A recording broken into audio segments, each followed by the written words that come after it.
Hi there, everyone. I think we're about to get started. Welcome. My name is Shannon Robshaw, and I'm one of the co-leads of the Rural Mental Health Learning Community, along with Christina Paternoster, who's a family leader, and Matt Buckman, who's a clinical consultant out of rural areas.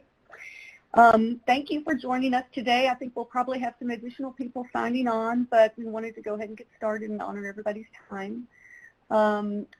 Because y'all signed up for the webinar today, you are automatically being added to our listserv, and you will receive the recording of this presentation when it's ready to be distributed through that listserv and other resources that we periodically send through the list. So if you choose not to be on the listserv and want to be removed, please just let us know.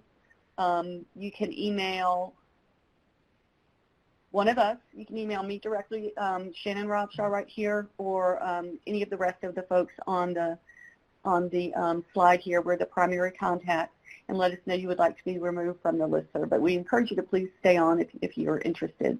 Also encourage you to join our rural learning community on the Absorb platform. Ideas at the Institute is a new platform that hosts, we have a number of learning communities that folks have joined on a wide range of topics, and you can access them all through Ideas at the Institute, as well as all of the webinars that we have recorded over the past couple of years in this rural mental health learning community are available there. They're organized by course titles, but if you click in there, you'll see all the different webinars that we've recorded over the past couple of years, and we'll be adding additional resources there as well over time. So I think Tiara's going to put up a link in the public chat box to where you can go to ideasatheinstitute.com, and all you have to do is just set up your own account. You set up your username and your a password. It's very easy to do. So we really would encourage you to do that. Also, before you leave the webinar today, there's in the public chat how you get to Ideas at the Institute. So please, we'd appreciate y'all joining in. And one of the things that we've been trying to do is to encourage a little more interaction between members of our learning community. We don't want it just really to be just an every other month webinar. We do have those every other month webinars. We want your feedback on those, and we want ideas for what you would like us to present on, and experts that you would like to hear more from. But we also would really encourage some exchange back and forth. And so that's another reason that if you stay on the listserv or join the Ideas at the Institute, we're really hoping for y'all to interact more with each other and share lessons learned and be able to have a sounding board for any challenges that you might be facing. So really would encourage you to do that. And then at the very end of the presentation today, there's going to be a very, very brief survey, and we really would request that you take just a couple of minutes and fill that in so we can get your feedback on how we're doing, and we really would appreciate that. Okay, so today I'm very excited by our topic, wraparound in rural. Well, let's get a handle on who's participating today, so we'll understand better kind of how to focus our conversation. So if you could please answer how your organization can best be described.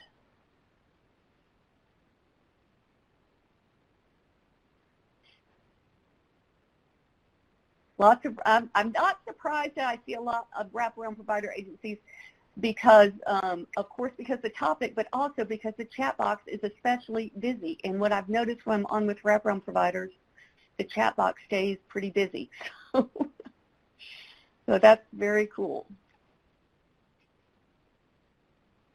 So we would encourage you, so we've got 30 organizations at this point, the wraparound agencies, 21 mental health agencies, 11 other.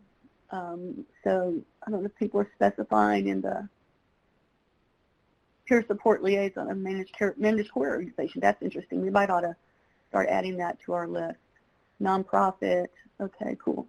All right, Tiara, that's good. Let's move on to the next one.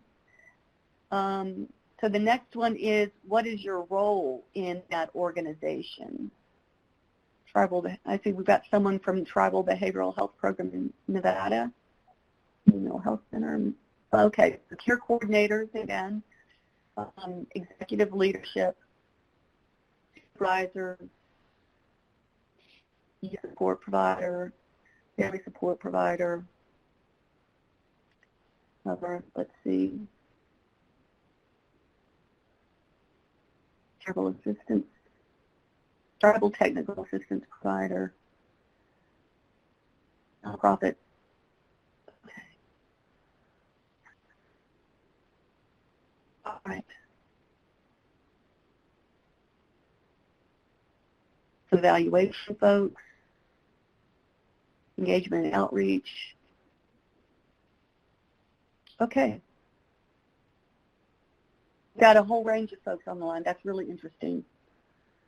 Quality clinician. Okay, thanks, Tiara. All right, so get the slides back up. All right.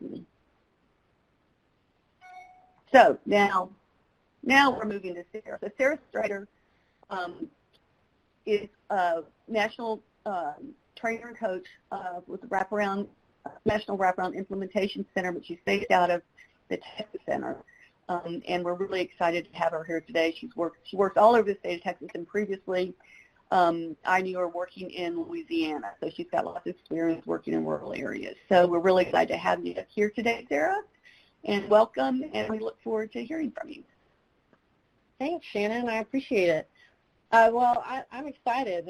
Just seeing those first couple of poll questions, there is a lot of diversity here of our roles and how we've kind of interacted with our organizations and what we do. We got some state folks here, which is fantastic.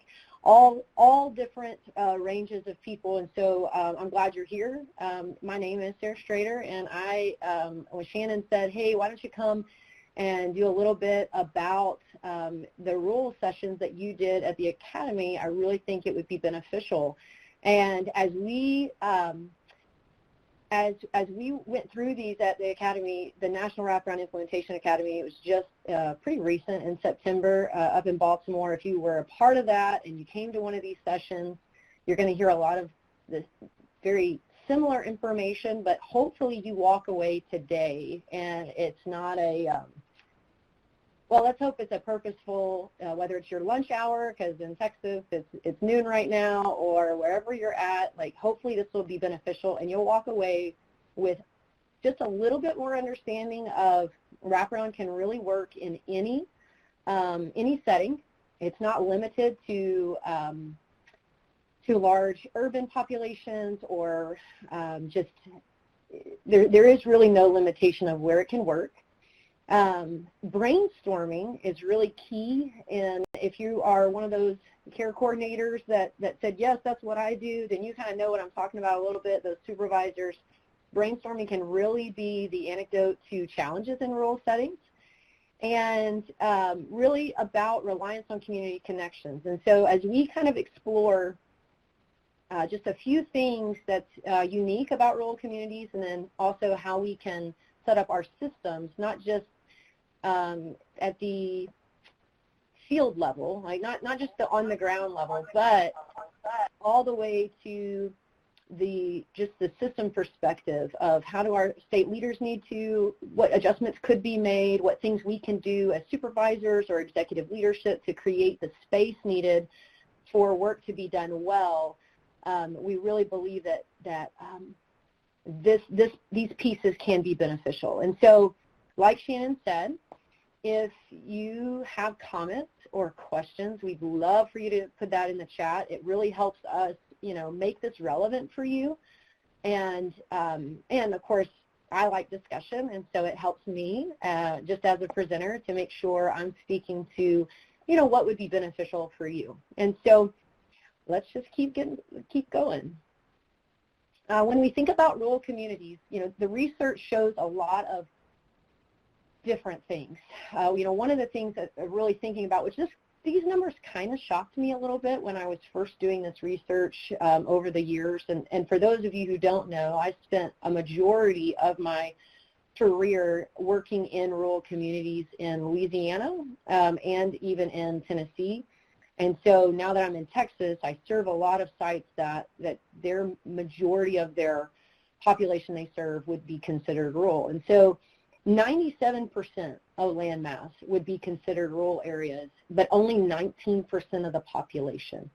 And I don't know about you, but when I hear those numbers, it really boggles my mind just a little bit about how much we really are serving that rural population and what that looks like.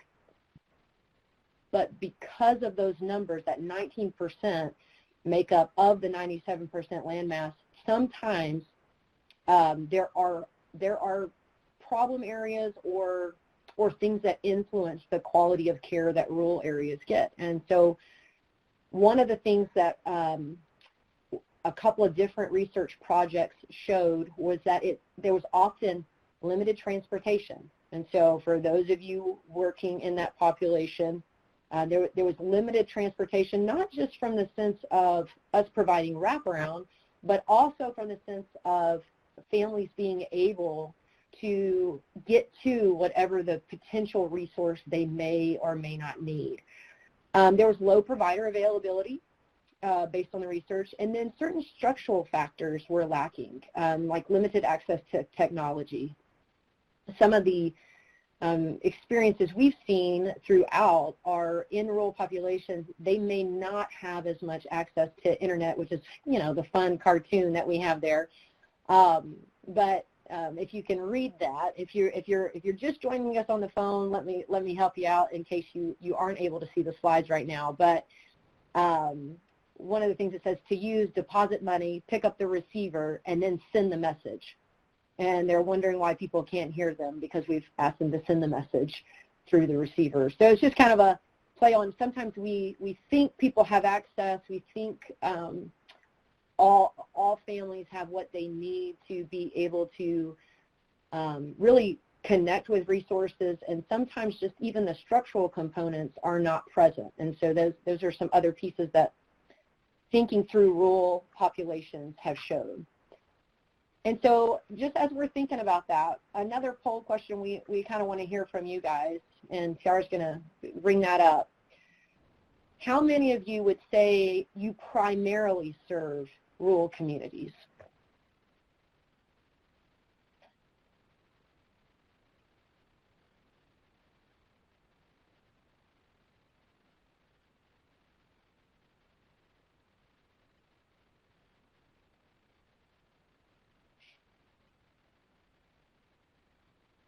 Is that poll coming up, Tiara? I cannot see it, so I just want to make sure that others have access to it. Yeah, Sarah, are you not able to see the slides? I am not. I can't see the numbers like I could the last poll, and so if you can let me know the response. We're up. We've got 90.1%, now 89% say yes, they do primarily serve in rural communities. So, and we've got, awesome. About 11% say no. Nobody's unsure. They know they do or they don't. But about 90% do. Great. We can, there we go. Close that down. And so you're in the right place. If you primarily serve that population, then that's good. Do we have another poll there, or can we move on to, it's not showing me my slides now. So, Tiara, what can I do? So we are at the Myth of Rural Communities and WRAP slide. It does look like you may have dropped off of Adobe. It may have kicked you off because we have so many people on today, which is awesome. So great. For a moment, go ahead and re-click on that joining link. But we do have you on the phone. So folks, just give us a little bit of time. Adobe is a little overloaded today with your participation, which is awesome. So Sarah, if you want to re-click on the link to join again, I will look out for you. Give us a few moments. Sorry, guys.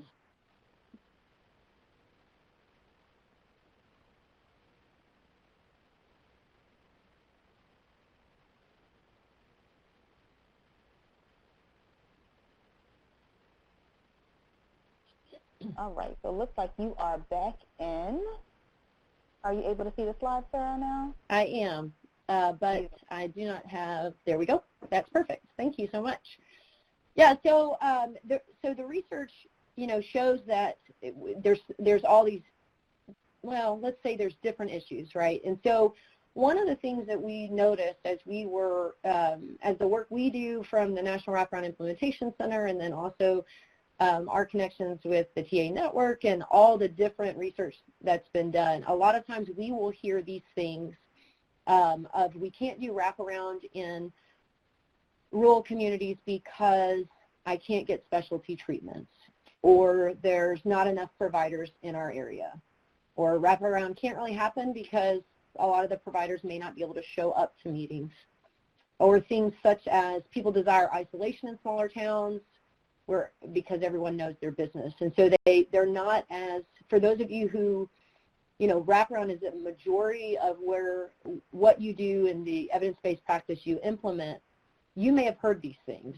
And what we have seen is these are really myths of how to do rural communities in RAP. And so when we think through, kind of back to our, one of our main objectives is that rural communities really, wraparound can happen within them. It doesn't hinder it, but sometimes our experiences lead us down this road of thinking, oh, it cannot happen to the full, really the full effect of what we know wraparound to be. And so these often come up, and what we've seen is they really are myths to implementing wraparound. So if we know that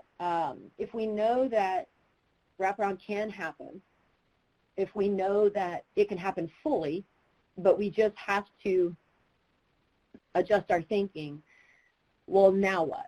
If we know that and we can name those things as myths. And so as we were talking to different managers and different state leaders about what gets in the way, they were even giving us feedback on, yes, it's hard, what we're hearing from sites, they cannot implement it, they don't have enough providers, there's not enough networking of what we need to do. We get into this dilemma of we'll start believing those things as truth. And so no longer will they be myths that we think about, but they will become our truths. And so when that happens, we operate from this stance that we have to adjust because there's no other choice.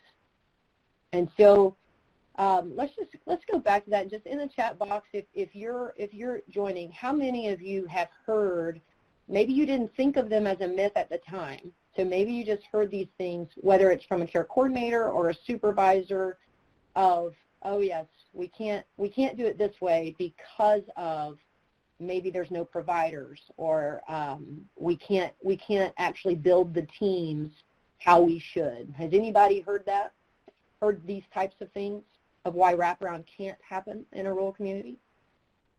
So Angela says almost on a daily basis. Okay. Or Melissa almost on a daily basis. Danielle, yes, quite often. Carrie, it's going so fast. All of them say yes. We've got a lot of response there. Mm-hmm. Yeah, and so as you're thinking through, okay, I'm hearing these things, it may lead to this mindset of, oh my goodness, you start believing it, right? Even as a supervisor or an executive, or even a state leader. I've talked to several here in the state of Texas. It sometimes kind of breathes life into something that's not truth, right? Because you hear it so often that you'll start buying into it. And so we got to figure out, okay, what other considerations do we need to think through that may expand our mind again? And so for those care coordinators in the room and those on the call and the supervisors, and even the state folks, we have to think about going back to the family story. And so often in smaller towns, and I've worked in several across different parts of the country, it's just a different type of population in the sense of a lot of times they've lived there all their lives. They've grown up there. Generationally, they've been there a long time, so generation after generation. And you really have to start understanding the dynamics of that family. Now, as a wraparound coach and trainer, we believe that's any family.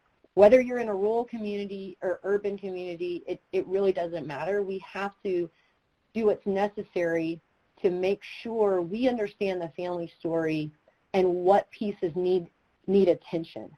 In our academy session, we dive into this idea of what do we have to do on the ground differently in order that we gather that right information.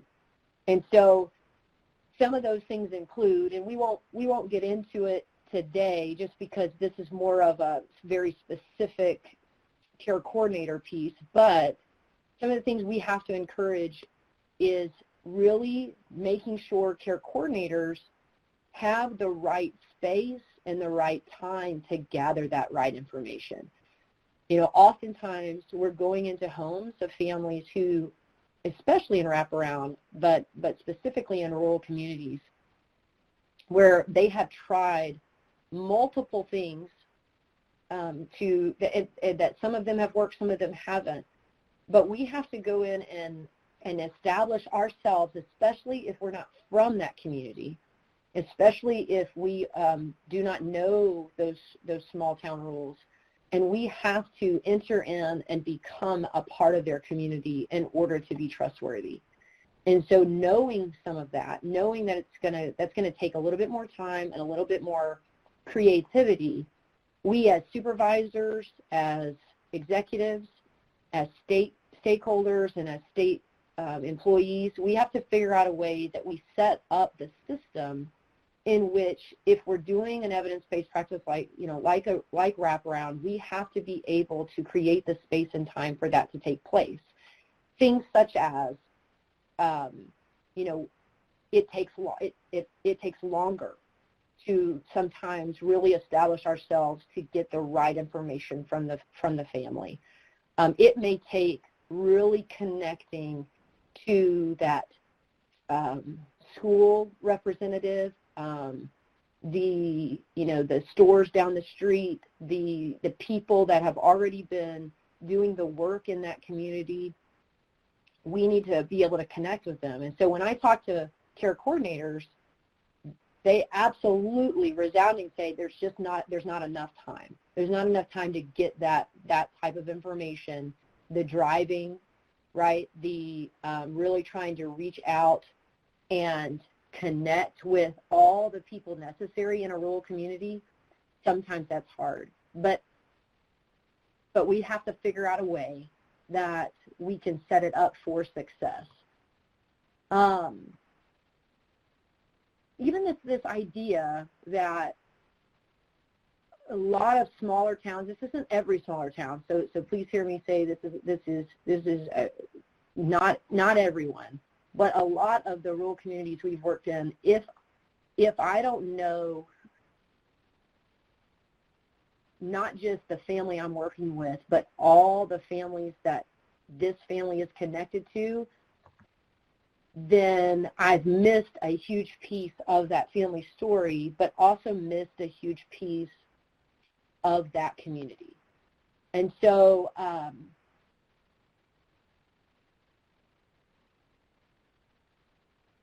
guessing this is making sense. Tiara, I cannot see the public chat, so Shannon, you guys help me out there. But this is really about being able to, go ahead. I was going to say, there was a comment I found interesting about generational poverty, and that also being a factor in the rural areas. Yeah. Absolutely. And so in Louisiana, we saw that quite often, right? So it's not just the poverty that's happening currently. It is absolutely generational, and that culture, we also have to have an understanding of it. If we're going to go into homes of urban or rural, but understanding how the generations have functioned and understanding all the different pieces of who is related to who knows this person. Typically in smaller towns, it's hard to find someone who doesn't know everyone else. They are connected. good or bad, right? They're connected, Mm-hmm. and when we're working in rural communities, we have to be highly attentive to that and understand those pieces. Shifting our understanding of a family story can shift our practice of wraparound. And I may be speaking to the choir of this 173 group right here, but really understanding how we can shift practice and shift successes when we understand where we need to emphasize and what things we need to be attentive to, shifts our success rate with families and long-term sustainability. There was a comment in the chat box, Sarah, from Chelsea Schwartz saying, where I work, we're seeing improvement with schools supporting us. It's taken a lot of time to make the progress, and we realize there are other resources we need to connect with. There was another comment about the schools as well. So that's, something I think people are focusing in on a little bit, is the relationship with the school and the community. Absolutely. And especially in rural communities, because the schools are such a hub of communication and hub of just centralized location for those populations. Because you think about 19% of the population, they're going to typically, there's going to be, maybe one or two elementary schools, one middle school, one high school in a lot of these rural communities. And they absolutely, that is a key resource, and we'll touch on that a little bit more as we keep going, but a key resource that if we are not connected with the schools, not just from the care coordinator level, but for the executive and supervisor level, if we're not connecting all the way across the board and understanding how powerful those schools are and how we can utilize those resources, we can miss out on some things. Absolutely. One of the other things we see, and we'll jump to our next polling question, but we hear from, whether you're an LMHA or CMHC or even private orgs, we hear a lot, and it goes back to that one of those myths of it is really hard or we can't do wraparound in rural communities because there absolutely is no service. So that next polling question of, and I'll let Tiara bring that up. How many of you feel that wraparound can't be done in a rural or a frontier setting because of no service?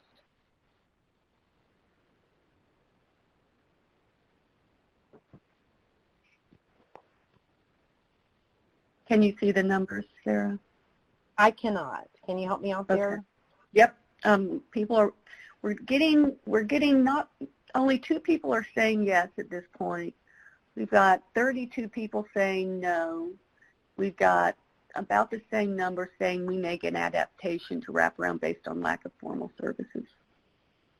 All right. Yeah, so we'll let that go a few more minutes, and Tiara, it looks like I'm going to have to go back into Adobe, so just bear with me. Yeah, so we ended up with just like 2.5% saying yes, and the rest of them split evenly between no and we make an adaptation to wraparound based on lack of formal services. So interesting. Yeah, so it seems like there are some, and it's kicked me out again. There absolutely is at least some weight behind having to adjust wraparound, like maybe not do full wraparound, and there's this idea is that I can't really do it if there's no services, and so and you guys aren't the first to say this, and so the fact that we had about the same number say that no, I haven't seen that, versus those that have like, well, yeah, but we've had to make an adaptation. So yes, it can happen, but we've had to adapt. Like when we think about that, there is a piece of us that kind of almost buys into the myth, right? We almost, not meaning to, but we almost buy into the myth of that, well, it really can't happen, so I have to make these adjustments. And when that occurs, it can, yes, Michelle Bohr said, yeah, it can affect the fidelity of wraparound. So we can't be in a place where we accidentally, whether purposely or not, kind of buy into, well, it can't, we have to make an adaptation for it to happen. And we've seen that it doesn't have to be an adaptation to wraparound. Tiara, can we get the PowerPoint? Yep, perfect, thank you. So as we're going, and we have to recognize, right, there's this potential that we buy in to this myth, and we think we have to make an adaptation. I think we can shift. We can shift our thinking. We can shift just the understanding that, okay, let's recognize, kind of own it, like, okay, I kind of thought I had to make an adaptation for this to happen. So what if we shifted that? What if we thought, okay, I don't have to adjust wraparound. I don't have to maybe not have teams, because that's the other thing. So some people, they're like, well, since I don't have providers, then I may not have a wraparound team. I may have the care coordinator and the guardian, and it hinders my team. We have to then think, okay, if that's not really wraparound, how can we shift our thinking and make sure wraparound really does take place and we don't lose any of the pieces that make wrap, right? That make sure that we're having high quality fidelity and high quality wraparound. And so what do we do when there's no formal supports? I'm saying that we can still do wraparound fully. We don't have to make an adaptation, right? But what does that look like? If there's nothing, and by the way, I have absolutely had sites I've worked with, including my site in Louisiana, where this is what I would hear. Okay, we don't have any formal services. What do we do?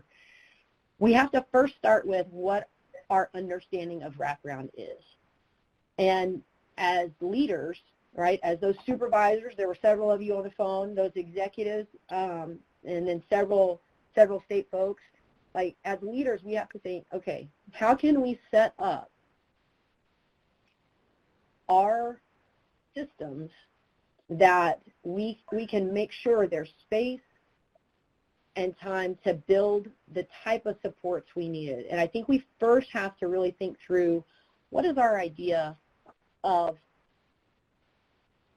the team members necessary for wraparound? And so I love this slide. So as we were really trying to brainstorm, and this may kind of stir up some things here today, which I always like stirring a little bit of stuff up because it challenges us, it makes us think, okay, what can we do differently? But I love this slide. So when you first look at the left part of the slide, customer feedback, support, innovative, quality, excellent, friendly, service, right? So what do we think of when we think of service?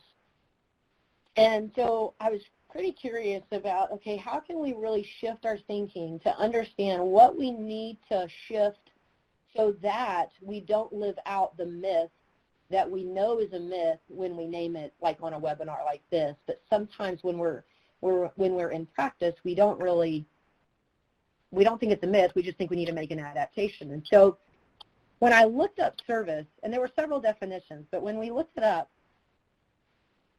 service, an act of a helpful activity or to do someone a service, or a supplier of utilities or a supplier of commodities, something demanded or required by the public. And when I think about that, that's really the piece where we have a lot of this desire to wrap around is connecting to the resources. Wraparound connects you to other services, and that idea has kind of gotten sometimes led us to think, well, we need services. We got to have therapy, or we got to have living supports, or we got to have independent living, or we have to have peer support. We have to have certain things to make sure we connect families to more resources and or services. And that's a lot of times how our waivers are designed. Sometimes that's how certain grants are established, like the idea that, well, we need to add more service. And when we started thinking through, well, what's really the principle of WRAP? When we think about being individualized or being team-based or being the natural support, right? That's one of our key principles. Or thinking through those things, it's really not about service. It's about support. And so when we look up the definition of support, and I love this slide, it adds so much depth to it. But support, listen to this. The definition of support: to bear or hold up, to serve as a foundation, to sustain or withstand great pressure without giving way. And so when I think about what we're trying to do for families, and I think about those two definitions,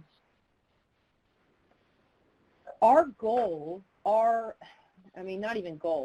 mission, it is more about finding the right supports that are individualized for families and communities.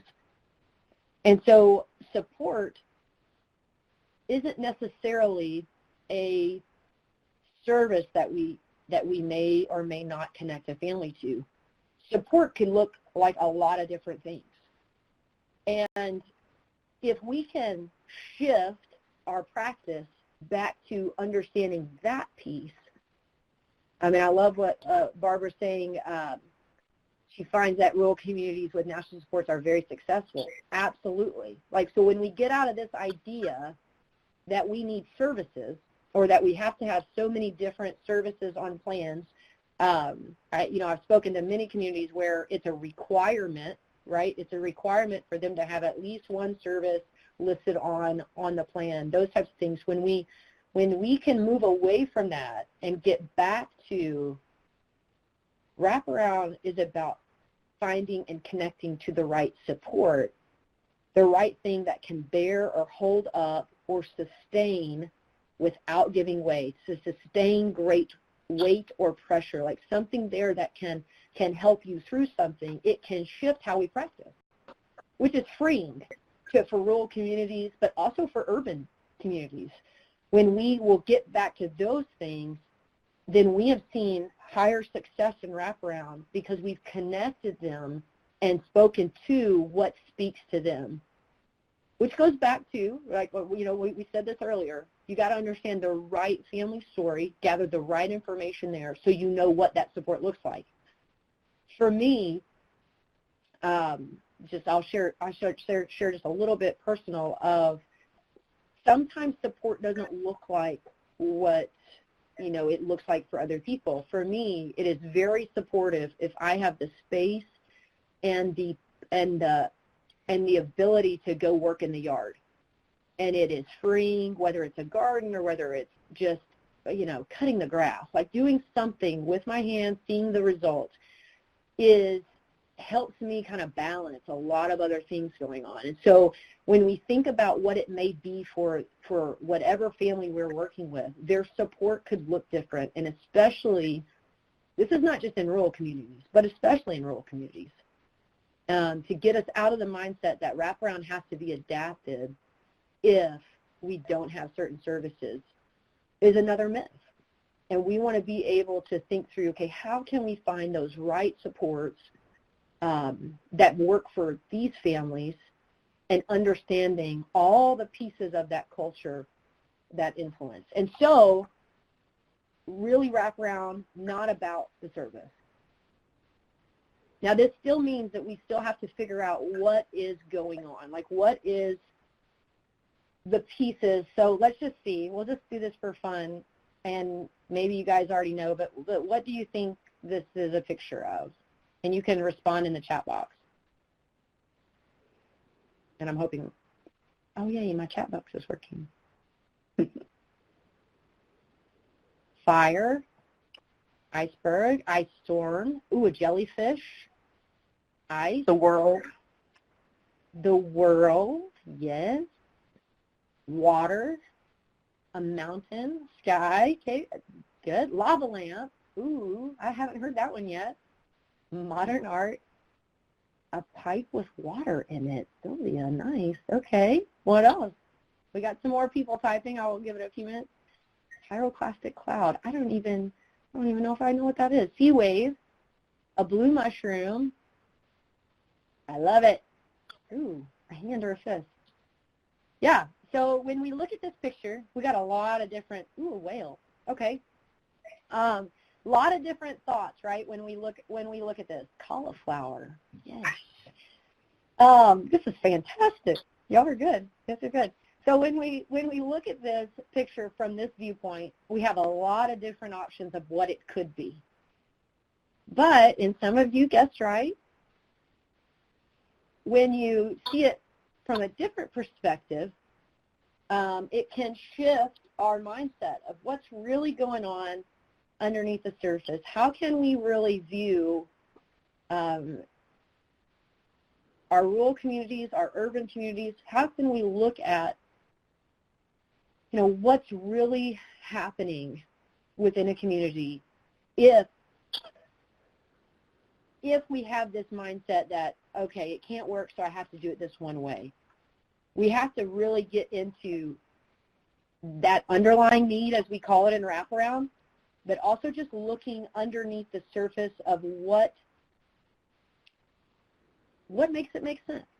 You know, how can I really address what's going on? And so for rural communities specifically, if we do not really understand that culture, and every one of them is different, they're not all the same, right? But we do know some similarities of just having the right access, as we talked about before, whether it's transportation or technology or you know, knowing the right people at that school that know everyone else, and they've grown up with each other. We still have to look at what's going on underneath and what makes it make sense, and be able to speak to that in a way that establishes trust. And so if we make you know, some kind of broad stroke generalities, we will only see just a piece of what's going on. When we access all of it and really assess what's happening from a larger perspective, then we can really come in, whether we're supervisor, executive, whatever, we can come in really looking at the right thing, you know, and not as if there's one right thing. For each family, it's individualized, but really understanding all of the pieces and taking into account that there's more there than what we see originally or that first glance. Any questions as we'll keep moving forward? But just want to make sure, feel free to ask questions or some thoughts that you may have had as we're walking through this. And then we think we kind of go into this idea of brainstorming, and how does brainstorming really influence what we do in rural communities. So, for instance,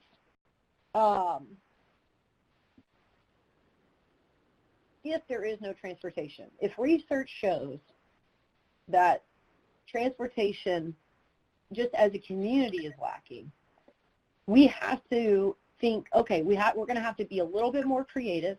It may take a little bit more time. It may, my care coordinators may need, you know, a little bit more space. And because the brainstorming is going to take just more effort and creativity as we really try to develop what else may be done. So one example has come up of in a small town and just a smaller population, we have a teenager that needs to learn how to drive. Their family doesn't have a family vehicle. Do they know anyone that's going to be able to let them borrow a car so they can practice driving? And thinking through, okay, well, that's a different scenario. That's a unique scenario sometimes. What can we do and how can we brainstorm around what may feel like limited resources, but connect to the population that is there and the community that is there? Because when you know everyone, sometimes you're even more connected to that potential. But us as care coordinators or us as supervisors or executives may see it originally as a limitation, and creating a space for staff to really brainstorm and think creatively outside of the box is really necessary, especially in rural communities. I would say it's necessary to do any type of wraparound in any kind of community, but specifically in rural communities, I know sometimes it's religious institutions can be huge for this, like really utilizing your resources of where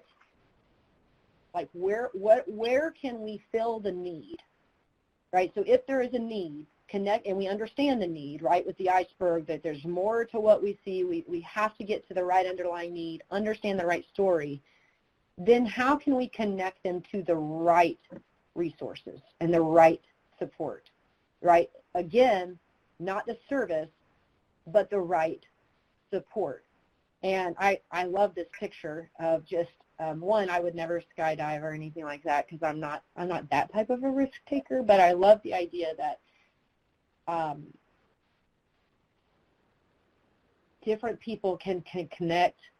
And so like, one guy on one side, it's going to take 20 different people to get to the guy on the other side that's hanging. And so when I think about rural communities, how are we, and this kind of goes back to the school, how are we connecting that may take 5 different connections to get to that resource, to get to that type of support? So if, we have families that, they don't have family members there, they are kind of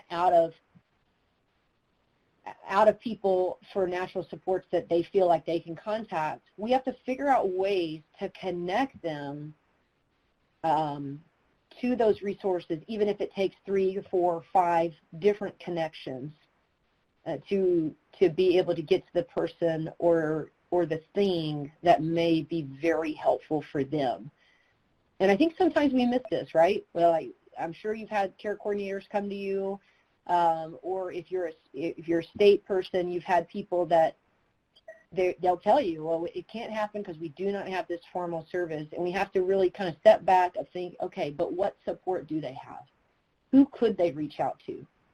Maybe they don't know anybody, but their cousin knows someone, or that school official knows someone that we have to connect to and establish ourselves with as trustworthy. And so this may mean that as leaders of organizations, LMHA, CMHCs, or even private orgs, we have to make sure there's space in our care coordinators day to be able to spend that time doing it. And it may not be, quote unquote, something they can get paid for. Like it may not be, I know some states that are on the call, you're doing wraparound and it's either a fee for service or you have to have so many productivity hours. And we have to think through what are the ways that even if it's not a quote unquote billable hour, what are the ways we can create space as leaders?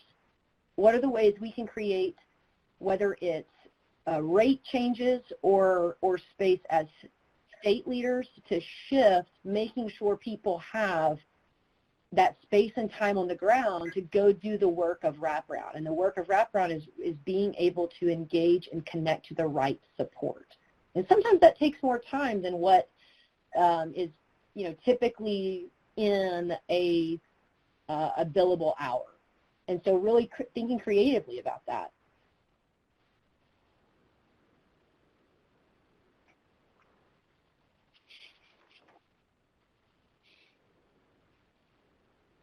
And really what we're talking about there is really resource mapping, which this is just a fun cartoon, but really thinking through, who do I need to connect with? Who do I need to establish myself as trustworthy? So if I'm that care coordinator, if I'm that supervisor who has care coordinators where primarily they're serving in these rural populations, who do I need to get to know, and how can I connect to make sure they know I'm trustworthy, even if I'm not from their small town, even if I didn't grow up there? How can I establish myself as trustworthy in order that they'll connect with me, and also I can find the right support? And so, again, this takes some creativity, but sometimes our contacts and sometimes our support system that we'll find for families is not necessarily a direct, relationship that we know, but I know this person who knows this person who knows this person, and they know in this community this is who we connect to, and this is what functional strength they can bring to the team and show support. It really is all about relationships. So when we think rural communities, if you think about just the ones you've worked in, just the ones that you have invested in, your whether it's your organization or your site or the job you chose in those rural communities, if you really break it down, it is about who you know and the type of relationship you have with them. And so if we can reestablish our mindset on, it's not about the services we connect, but about the supports we connect with the family, and realizing that sometimes it's about us establishing our own trust and our own really connection, and kind of putting a face to a name of, we do what we say we're going to do. We're going to be here serving this community well and establish ourselves as trustworthy. That's when we can start shifting and seeing change with families. So with that, I'm going to offer it up for questions or comments, and then we'll go from there.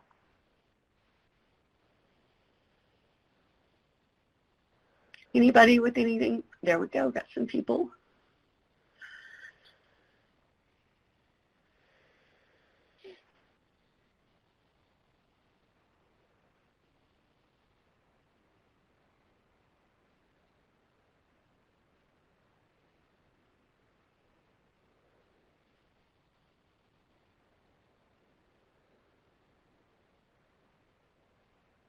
Can you see That's the awesome, chat? Angela. Yeah, OpenTable. That's exciting.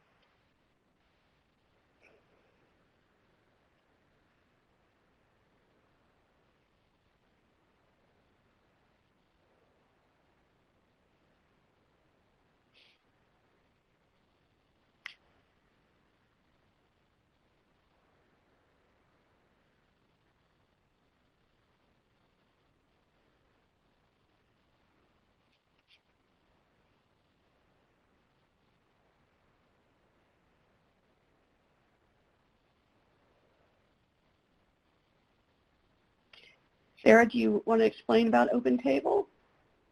Well, so I can say what I know. Angela, feel free to type some more, but OpenTable is it's a lot of wraparound principles started up in communities to really bring team members together within the community. And from, like I said, from what I know about it, it is having a team of people surround a youth and family, and then they commit to that family as their team, moving forward in the process. And so,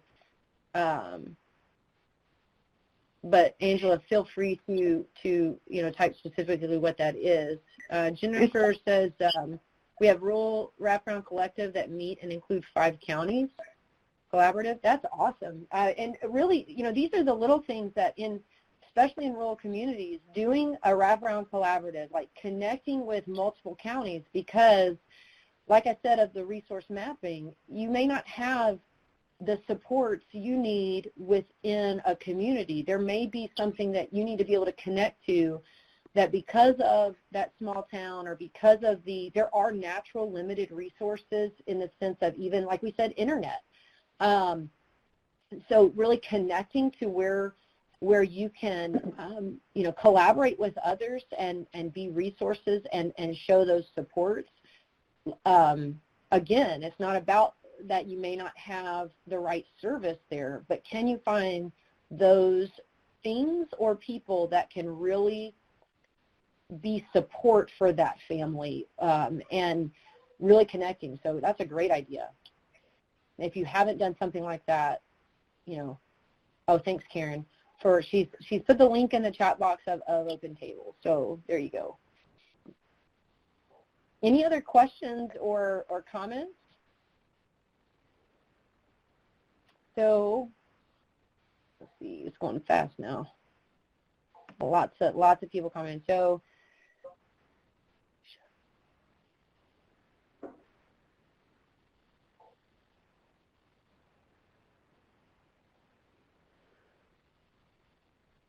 Felicia's yes, comment is, Felicia said, that working in silos is still happening, and we really have to figure out a way to connect with the right people to support and individualize that for families. Silos are still happening, and Wraparound, and it's very core. It's really about collaborating and bringing people together to meet families where they're at and to connect with the supports that are needed. And so keep working. It's hard, but keep doing the work to try and break down some of those old ways of doing things, and really making sure others know that we are trying to support.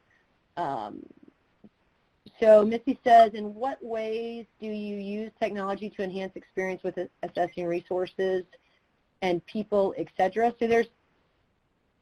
And feel free, people, to we can all comment on this if you have some really creative ways. But technology of even just thinking through, and obviously this would have to be whatever HIPAA compliant and things that you have to do as your own organization. But I know of organizations who, whether it's FaceTiming other resources and people in, whether it's video chats, or really just trying to allow for connection. So what we're talking about are these relationships and supports. Supports are not all people, right? Sometimes it's things, like I told you guys, of me working in the yard. It has nothing to do with someone specifically, but really being able to connect. So whether it's really utilizing technology where you can to make sure others have the right connection and support.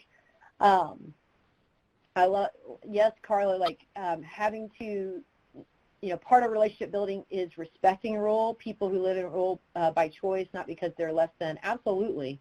If you've grown up in a rural community and you choose to live there because there's goodness there, right? There's good. It is not absolutely not a less than. It is a majority of landmass. You're in rural. It's really it's hard to be in that 3% of urban, and so really understanding what makes up that rural population and the unique benefits and strengths that are there, and us understanding that, kind of going back to that family story, making sure we understand it, and then establishing ourselves as trustworthy. It's, we're a lot of times, not all the time, outsiders coming in. And so we have to be able to respect and honor that story, what makes them unique, and how our relationships can be more effective by making sure we do the little things, whether it's, showing up on time or doing what we say we're going to do, or establishing ourselves as that we're purposeful, meaningful. We want to be there. We want to do what is needed for this family or that family, whatever it is. Susan says, I put together family support groups so families can help other families for support. Yes, like, you know, we don't have, no one person has all the answers, right? Utilizing resources, utilizing the supports, and connecting with the right group for whatever family that is, in order that others feel supported and they feel connected, and we can figure out how to make the right teams for people. And they all look very different. They're all individualized. How do you successfully build these relationships if a family is embarrassed or wishes not to bring anyone outside the family? Okay, so some of the ways, there you go, Faith is offering up. So we have seen this a lot, right? So, and I've heard this a lot over the years from care coordinators and supervisors of, this family does not want anybody in. They don't want anybody to know. They don't want anybody outside the family. You know, we have to be able to demonstrate an understanding of where that comes from, right? So everything, all behavior is communicative. So when someone is embarrassed or wishes not to bring anyone home, I respect that, I honor that, but I also try to understand where that's coming from. You know, sometimes I've met families where it's coming from they don't trust anyone else. So I first have to establish myself as trustworthy. Once I've established myself as trustworthy, then can I make some connections to other people I trust? And that's that kind of resource map. Like, if you trust me, let me bring on somebody that I trust. You'll learn to trust them through me, those types of things. But really, you got to go back to understanding their story. Understanding, and you bring up a good point, and that's one of the things we said earlier of that myth is a small town, everyone knows everyone, so I don't want anybody there. Really connecting to understanding their story, what's worked before, is there anyone they can trust, and we start small. You know, you're not going to have a team of, 5, 6, 10 people. You start with one at a time, and really looking at understanding that story and building off what they're already doing really well. And it's a slow progression. Any other questions? These are great questions, great thoughts, great comments.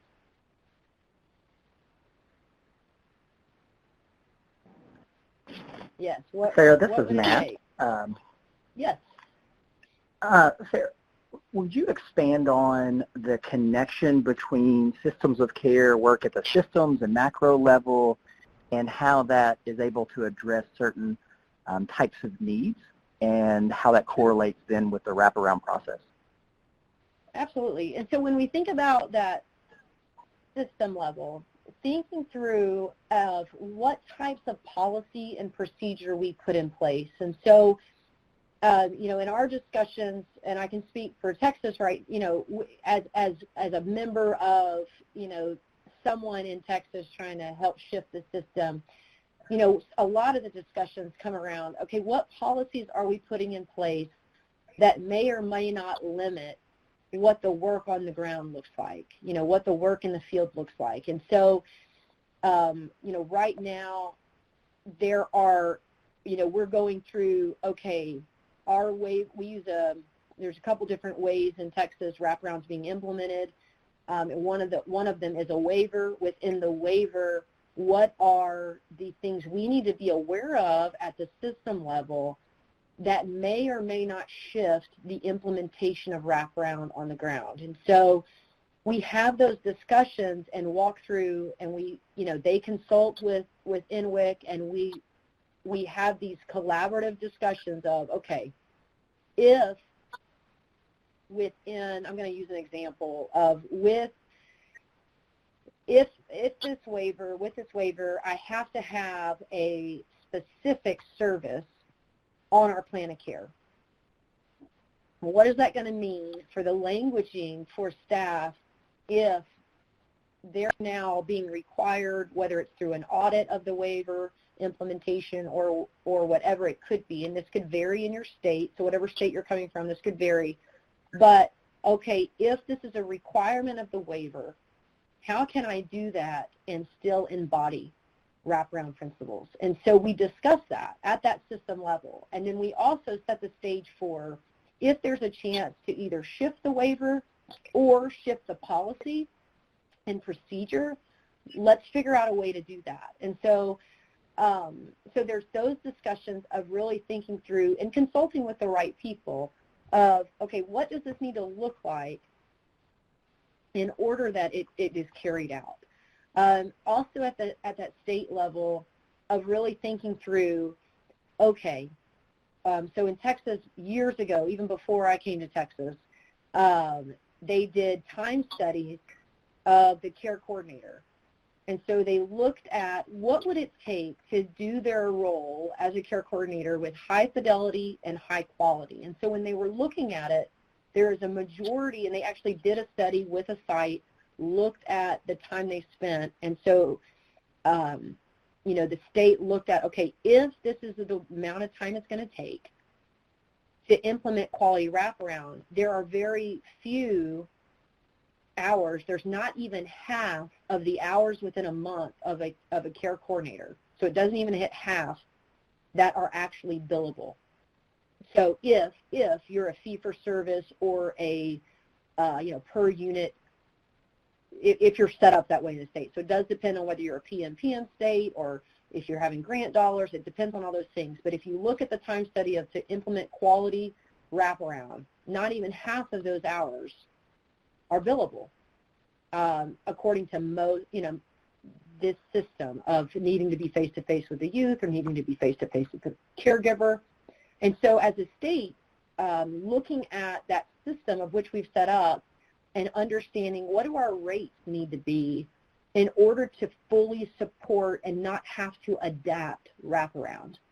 So if I understand from you know, collaboration with the right people at the state level of, okay, if we're going to implement wraparound, if we're going to really implement work with families that we know is more intense, it's not about a service, right? It's about connecting with the community, then I have to know that a majority of my hours are spent with the community members, with, you know, such as school officials, or connecting with, you know, whether it's the behavioral health organization or therapeutic services, that I'm able to connect within the community. A majority of my hours are spent in that team connection and understanding, you know, what is really sustainable within that community. And less than half during a month are really what we would see as a quote-unquote, you know, billable service. And so we have to, as a state and system, we have to think through those things of what is it really going to take to implement this the right way at a system level. And we have to set our policies and procedures to fully support that. And we have to think through that in a way that gives freedom and space to licensed mental health authorities or CMHCs, you know, whichever you, the private orgs, whichever you are trying to implement something such as wraparound, that we would set it up to not only be fiscally responsible, but also the policies and procedures that it wouldn't take away from, you know, what we're encouraging and training actual wraparound staff to do. Does that kind of answer your question, Matt, or did I expand enough on it? Yes. And whenever you identify, I guess a little bit more or follow-up, when we're identifying like systems needs, like you talked about transportation as being a barrier and not available in a specific community, or maybe it's housing, or maybe it's certain types of challenges, maybe how that relates that at the system, at the individual level that we're working through wraparound, how we can bring that forward, and ideas maybe of how that's been brought forward in the systems of care can start to address those larger needs too. Yeah, and this is Shannon. I'll jump in with that as well.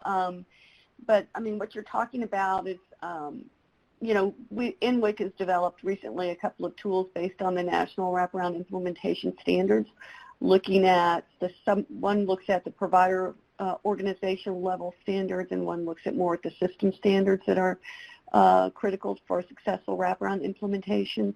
And what you're describing there, Matt, is really the need for feedback loops to be formally established between those wraparound providers on the ground as they encounter barriers that they don't have the ability to address themselves, that really need state-level leadership to take on, because they're the levers that need to be pulled to address those barriers are at a higher level. And so if there's a mechanism in place where those provider agencies can give feedback up to the system level leaders, and they look at things comprehensively, and they're taking an assertive and deliberate approach to building, to standing up wraparound within a true system of care, and looking at what are those gaps within the system of care, whether it's a service array or transportation, or, you know, policies and procedures that Sarah mentioned that are sort of long-standing but don't support a really family-driven practice model, or the fidelity standards of wraparound. You know, so it really does call for a partnership between the local implementing agencies and the system leaders that have the ability to either change policies, to redirect resources, or to do some more proactive network development from the state level. So those types of things are what we encourage.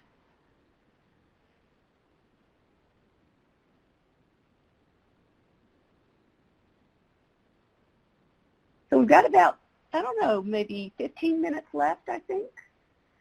Sarah, I don't know if you had anything else you wanted to particularly get to, or you want to just facilitate more questions, or what are you thinking? If there's more questions, I'm available to take them, you know, if we can expand. But thank you guys all for participating. I know, Shannon, you have a few more things, if I'm not mistaken, and we have a survey. Yeah, so we have a survey. Yeah. Okay.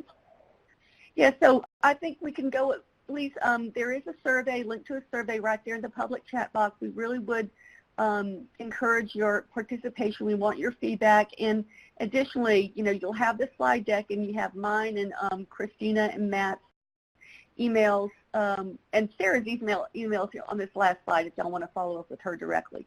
But if you have any other input on the Rural Learning Collaborative, any topics or folks that you think would benefit, you know, being presenters to the group, we really would encourage you to make contact with us around that. And I think that's it. So I think if y'all would just do the survey, we'll hang on just a couple more minutes and see if there are any more questions that come up in the public chat box, to see if there's anything else we need to discuss.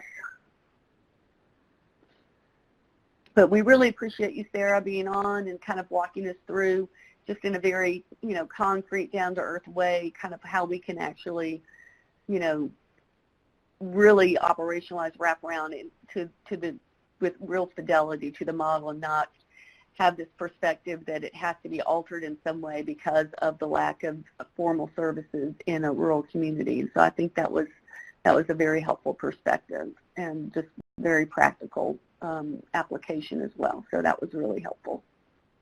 Yeah, thank you for having me.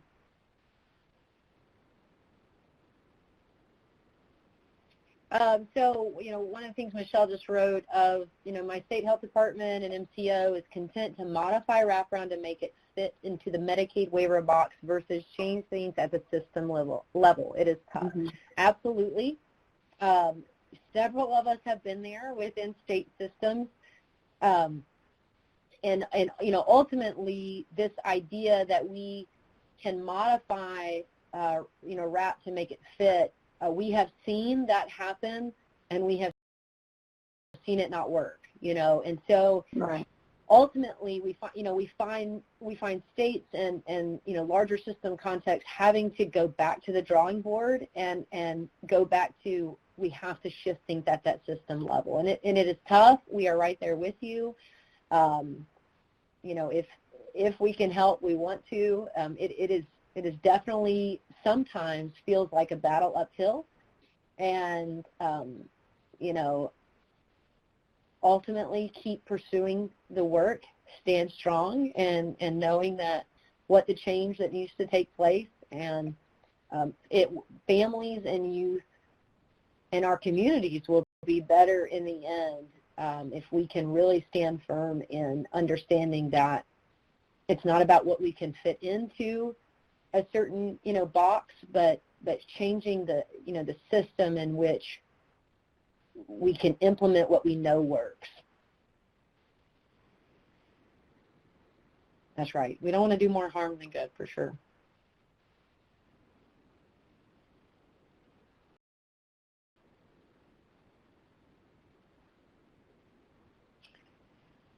All right. Well, I don't see any more questions coming. So again, Sarah, thank you so much. Yes, it was very helpful. And thanks to everyone on the line. And hopefully we'll have our next webinar we have the first Friday every other month. So the next one will be in January. So you'll be getting a notice about that, and we invite you to